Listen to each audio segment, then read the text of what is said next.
Hello guys, ayan, nandito kami sa may Arita, Nueva Vizcaya. Stopover kami.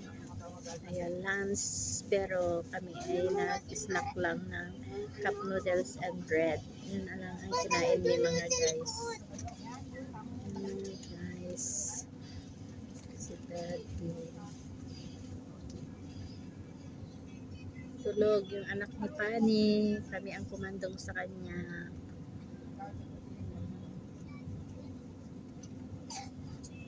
Si ninyo mo.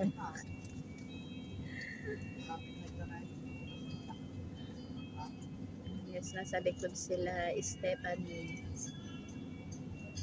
tsaka si Cedric. Stop over kami ito sa